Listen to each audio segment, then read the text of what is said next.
Takže ja vás vítam pri našom novom seriáli s názvom Osobnosti slovenskej kaprariny, kde si predstavíme 5 takých najznámejších osobností okolo čo sa pohybujú okolo kaprariny. Ako prvý je Peter Hofierka.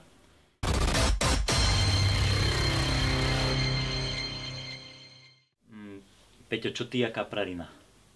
Ja kedy si začal, ako si začal, od malička, alebo ťa to niekedy v puberte zlomilo, alebo... Tak na ryby som chodil od malička v podstate, od malého chlapca. A čisto tá kaprarina, to bolo v nejakom roku 97, 8 už som začal tak okolo tých bojlí čítať články, ma to začalo zaujímať a začal som si tak zháňať, prvé knihy som čítal a prvé pokusy s kamarátmi sme robili boilies doma. V nejakom 98. sa mi zdá, že sme už začali akože bojlovať a púšťať ryby. Jasné.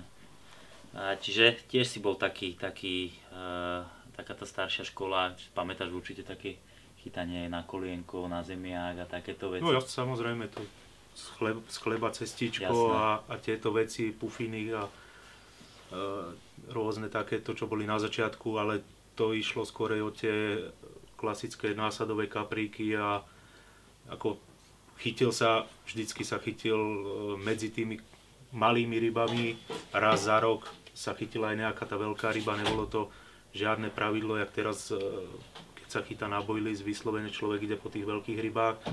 Tam to bolo viac menej o náhode, že raz za rok, raz za 2 roky sa podaril jeden kapor a to bolo také, že halo na tej vode, že keď sa chytil 10-kilový kapor, tak z toho boli všetci hotoví. Jasné, jasné. A teraz v tejto dobe ešte preferuješ aj nejaký iný spôsob lovu? Myslím tým nelen kaprarinu, že ja neviem, aj vláčiš, chodíš na dravce alebo niečo, alebo si čisto Ako nemám problém, či to je zobrať si bič a ísť si zachytať aj s dcérou rybičky malé, takisto na jeseň vždycky vláčka, v lete občas zoberiem vábničku a fušujem do sumčariny, takže taký dá sa povedať, že som taký všestranný rybár, že není som zameraný čisto len na kaprov a nič viacej. Takisto sme boli teraz párkrát, jak bolo zamrznuté, tak na dierky sme chodili, to je zase taký troška relax, pod tým ľadom zase to je také iné, na tú maličkú udičku, tam závisí nejaké Ventera poliesetera a palica ohnutá až od ručky, takže... Aj sa vám podarilo zapnúť nejakého jesetera? Mal som aj taký, že to nebolo šanca ani zastaviť a vymotal mi 100 metrov silónu a odišiel mi. Ako videl som ho, lebo som ho vypumpoval vlastne k dierke a som videl, že je velikánsky a ani by som ho nedostal možno cez tú dieru. Lebo väčšinou keď som išiel, tak vždycky som si spravil, tak už som rátal s tým, chodíme na jestrabice a sú tam tí jesetéri, takže vždycky som si robil takú alebo trojdieru, aby som tých jesetérov vedel vybrať, pokiaľ by nejaký zabral a zrovna vtedy som si spravil len takú jednu dieru, nechcelo sa mi, bol hrubý ľad, tupé vrtáky boli tam, to bolo problém len tú jednu dieru vyvrtať, človek sa narobil, tak a jak som ho už mal pod tou dierou, tak kamoš sa prišiel pozrieť a jak pozrel a vstúpil blízko tej diery, tak v tom momente praskol ľad a jak to prasklo ten jeseter, tak sa zlakol, že vyštartoval a nebola šanca zastaviť, z toho malého navijaku sa dymilo a vytočil všetok silón a bol som vybavený. Jasné. O tebe je známe, alebo teda všetci vedia, je to vidieť aj v tvojich videách, že sa potápaš, že sa veľmi rád potápaš. A každoročne krásne zábery. Mňa by ale zaujímalo, či si pod vodou zažil niečo také, čo ťa šokovalo. Niečo také, či si, ja neviem, či si sa zlakol nejakého sumca, ktorého si tam nečakal, alebo niečo, či ti nejaký okamih utkvel v pamäti. Takých bolo viacej krát, aj ešte keď som bol menší a ponáral som sa vlastne z ničoho nič, ak som vychádzal, tak sumec bol v stĺpci, bolo to v tráve a vždycky som sa tak ponoril a keď som našiel nejaké oko, tak v tom oku som sa vynáral vlastne hore a a jak som tak vychádzal, som popozeral pod mňa, už som nemal kyslík a jak som vychádzal hore a naraz sumec, ja neviem, pol metra odo mňa, obrovský a tak som sa zlakol, že skoro som si logol vody. Boli rôzne ako také situácie, že som sa fakt že nalakal, že človek to nečakal, alebo vyplašili sa nejaké veľké ryby, chapre a ja som sa pozeral na inú stranu a obzrel som sa a naraz pri mne sa zjavil amur raz cez 20 kg, fakt že došiel na pol metra.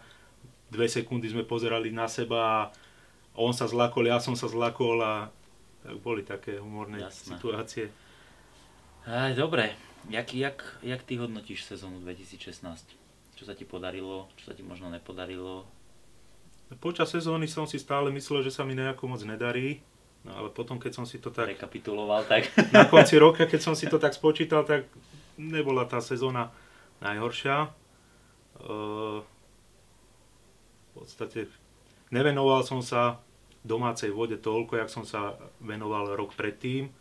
Takže keď to porovnávam a to mi tak stále ako v hlave rezonovalo, že tie úspechy som na domácej vode nedosiahol také, jak rok predtým. Jasné. Predtým som mal, a to som zase vedel, že to bola zase extrémna sezóna, že sa mi podarilo 9 kaprov cez 15 kg na zväzovke, čo som bol sám z toho prekvapený, že toľko rýb tam ešte vôbec zostalo a 9 rôznych rýb, niektoré som poznal, s niektorými som sa stretol ja neviem, po 7 rokoch, čo bolo tiež prekvapenie, že tá ryba tam ešte vôbec toľké roky vydržala, ale hovorím, že nebol ten čas, venoval som sa dosť som chodil po pretekoch, takže na tú domácu vodu nevystalo toľko času a len jednu rybu som mal okolo 15 kg z tej domácej vody.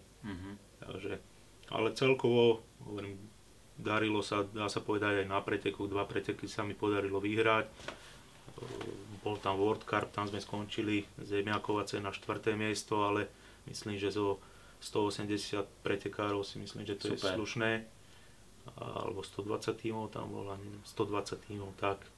Super. A z celého sveta v podstate myslím, že celkom úspech aj to. Jasné, super. Ja som postrehol, že ste tuším boli aj na Tovačove. Boli sme na Tovačove, tam sa nám moc nedarilo. Zlý los, alebo miesto, alebo počasie, obdobie, alebo čomu by si to prisúdil?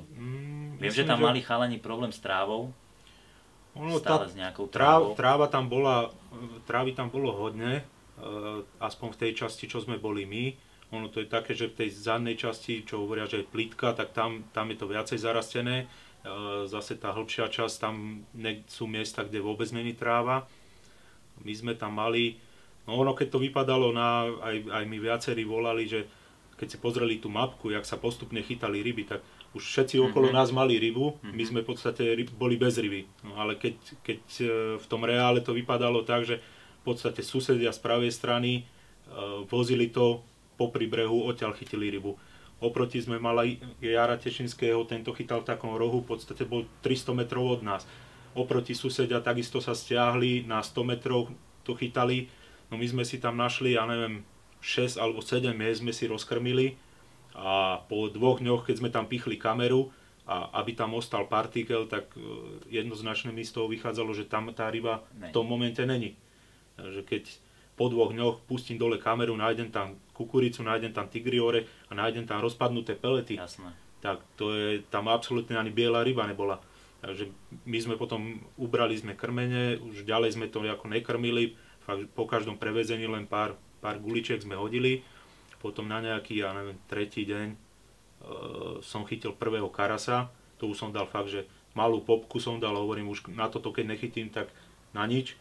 Tak na tú popku došiel potom prvý karas, hovorím, tak aspoň náznak nejakej aktivity, hovorím, kde je karas, tak dojde aj kapor. No a potom nám tam došli, nejakých 2 kaprov sme chytili a poslednú noc, lebo ten pretek tam končil, takže o 10. večer myslím, že končil pretek. No a po preteku ešte som mal do rána nejaké 2 ryby. Takže tá ryba tam začala tak neskoršie nabiehať a vedľa sme mali v podstate Karla Nikla, ktorý chytil síce rybu hneď, myslím, prvý deň, a takisto sa trápil do konca preteku a už záber nespravil. A potom spravil vlastne jeho kolega Jirka Majer chytal na ľavej strane, ten už tam spravil nejaké 3-4 ryby. Susedia naľavo zase mali o nejaké 2 ryby viacej, takže postupne, ak sa to išlo doľava, tak tam tie zábery pribúdali, takže tam tá ryba bola viac sústredená. Dobre, čo nadchádzajúci rok? Nová sezóna, nejaké nové výzvy, čo plánuješ, čo môžeš prezradiť, kam sa chystáš, do zahraničia alebo doma, nejaké preteky? No hlavne tie preteky zase, už som to chcel troška obmedziť a zase sa toho toľko nazbieralo, že už som z toho nešťastný, že koľko som si toho zase zobral. A kam idete, kam sa chystáte? Prvý pretek bude Balatón, IBCC, hej? IBCCčko, potom je vlastne tuto vo Veľkom Cetíne, tam pôjdeme obhájiť, minulý rok sme to tam s kolegom z práce vyhrali, tak ideme, to je len taký trojdňový pretek. Jasne. Potom tam máme, týždeň na to zase je Horný Čepeň, tak idem tam vyskúšať šťastie. Už raz či zase nejaká desinka nepadne, ne? Motika vystrelila raz, tak možno, jasné, prečo ne dvakrát? A potom je tam v lete je tam ešte nejaké 2-3 preteky, sú tam ďalšie. Do Prahy na Vltavu, neviem, či bude tento rok sa nechystáte, alebo na Labe, viem, že Labe je teraz tento rok maratón. Ne. Myslím, že ten Tovačov asi pôjdem ešte. Na jeseň je Zemplínsku Šíravu sme dali. No máte to nasúkané. A v podstate ešte na koniec roku, minulý rok sme vyhrali ten Winter Cup na Rovnici a tam jedna z cien bola aj štart na budúci rok. Jasné, takže tam pôjdeme. Jasná vec. A je o tebe známe, že si pretekár, aj všade je to medializované. Máš taký nejaký tip, viem, že neprezradíš určite všetky, ale taký možno divákom nejaký tvoj tip, jak byť úspešný, jak docieliť rýchlejší záber, alebo jak prinútiť tú rybu, aby to zobla. Taký, ja neviem, možno zmenšiť priemer guličky, alebo obalovačku, alebo používaš nejaké esencie. Ono to je, nikdy sa nedá, ako vždycky sa to tak vyvíja pri tej vode. Jasne, prispôsobuješ sa.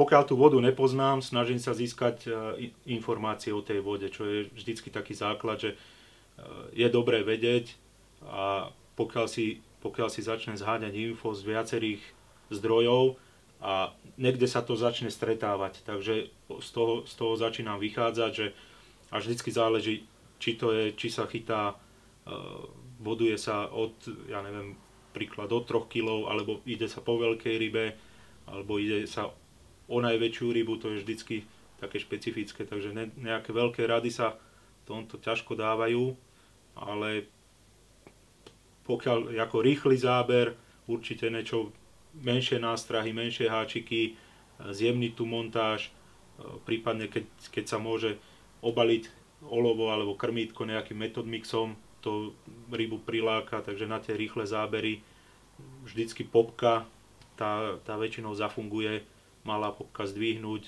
nadipovať ho nejako. Takže jasné. Toto sú také akože na rýchle zábery, pokiaľ chce niekto že mať rýchly záber, tak Jasné, rozumiem. Máš nejakého takého kapra, viem, že určite ich je viacej, ale takého jedného svojho top, čo ti tak utkvel v pamäti? Tak viem, že určite ich máš viacej. Tých rýb je určite jasné, veľa. Ale taký, ja neviem, nemusí byť najväčší, možno svojou stavbou, alebo formou, nejaký riadkač, alebo niečo. Alebo tým, že tá voda bola náročná a sa ti podarilo chytiť? Chytil som, jak spomínaš, riadkača, dvakrát sa mi podarilo, jedného som chytil u nás na domácej vode, jedného som chytil v Slovinsku.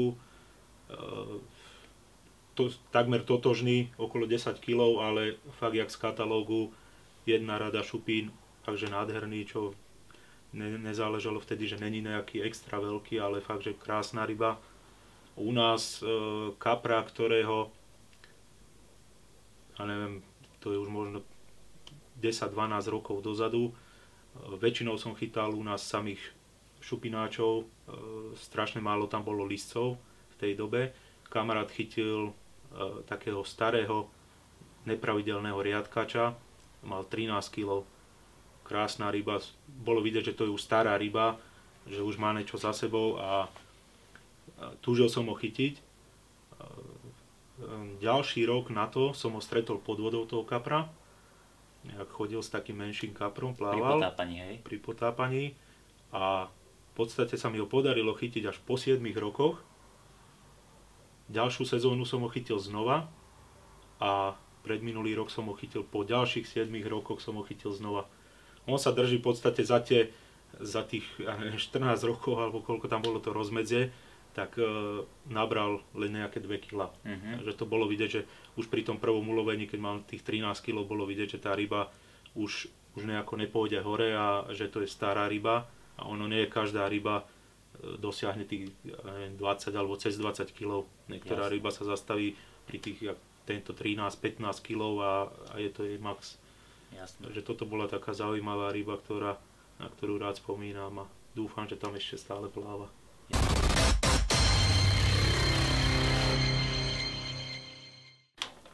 Ja tu mám pre každého hostia, ty si prvý, mám tu pre každého hostia pripravenú takú rubriku, takých pár rýchlych otázok. A ja by som ťa poprosil na to odpovedať čo najrýchlejšie. Čo ťa napadne pri tom mojom slovnom spojení alebo pri tom slove? Čo ťa napadne pri slove kaprarina? Kaprarina, bojlis, dlhé čakanie na záber. Super. Na dno alebo zik? Alebo pop-up? No to záleží od situácie, ale nevyhýbam sa, či to je dno, či rád zigujem, alebo popku používam. Popky dlhé roky som nepoužíval, ale posledné sezóny sa mi na tie popky dobre zadarilo a tie som začal preferovať. Slovenské vody alebo zahraničie? Naše domáce. Jasné. Vyvážka alebo odhod? Ja skorej vyvážku. Hej? To mi tak aj na krátke vzdialenosti, keď môžem, tak radšej to vyvezem, jak nahodím.